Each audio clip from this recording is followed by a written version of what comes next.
Okay, let's unpack this. Today we're doing a deep dive into, well, courage, persistence, and also the power of support. And our source material might surprise you a bit. It's Kiki's Courage, a kite's skyward journey from motivation time with baby Modi. Yeah, what's fascinating here, I think, is how a story for, really young kids can actually distill some pretty complex ideas. Mm. Despite how simple it seems, it offers these really rich insights into facing fear, building up that self-belief, and honestly, it lands just as hard for adults. Exactly. So that's our mission today, right? To pull out those key nuggets of wisdom from Kiki the kite's journey. We want to look at how her sort of initial reluctance mirrors maybe our own hesitations, and how simple encouragement can, break that feeling of being stuck, and how consistent support, well, how it fuels real courage. Think about how you can apply these lessons yourself. So let's start with Kiki. She's the small red kite, right, in a shop. And the key thing is she's described as being afraid of wind, which for a kite, Yeah, ironic, isn't it? While all the other kites are flying high, Kiki wants to stay low, safe. It's that classic comfort zone thing, avoiding the very thing that's meant to, well, lift you up. mm. And then comes the turning point.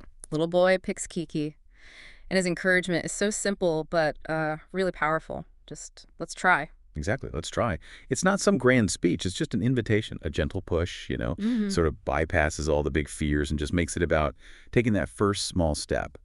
How often do we as adults just need someone to say that? Clearly, no judgment, just let's try. Totally. And Kiki's reaction, pure terror. Me no fly, me fall. That's that voice, isn't it? That internal panic about failing before you even start. It really is. Mm. But the boy's response, that's where the real gold is for us, I think. He just says, it's okay if you fall. Just try again. Yeah. That's huge. It's not just be tough, it's permission to fail. It reframes falling not as the end, but just like part of the process. Try, maybe fall, learn, try again. Right. And if we connect this to the bigger picture, Kiki's actual flight, it starts wobbly.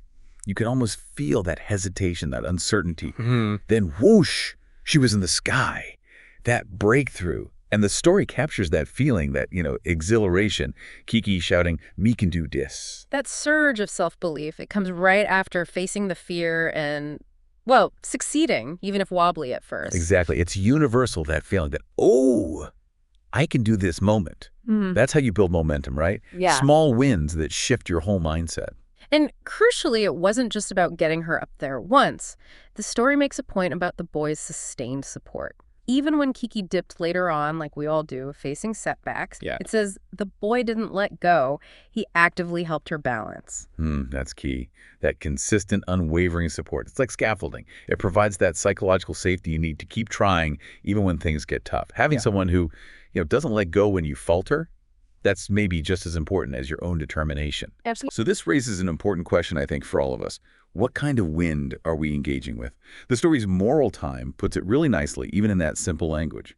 Even if you scaredy. Toy again. Yeah, twy again. Windy help you fly high. The wind here, it seems like it's both things, doesn't it? It's the challenges that push you, but it's also the support systems that lift you. Right. Two sides of the same coin. Yeah, it underlines that your potential, the sky, it's waiting. But getting there takes that belief, sure, but also often those external forces and just keeping at it. So wrapping up, Kiki's journey is a really powerful reminder, isn't it? Courage isn't like not being scared. It's being scared and still being willing to try again and again. Precisely. And maybe a final thought to leave with everyone. Kiki learned self-belief, learned persistence. That's vital. But the story also really highlights that role of consistent, unwavering support, the boy not letting go. So maybe consider this. How much focus do you put on identifying and valuing those people or those systems in your own life, the ones who don't let go when you dip? Perhaps nurturing that external support is just as strategic for sustaining your courage as working on your internal resolve. Something to think about.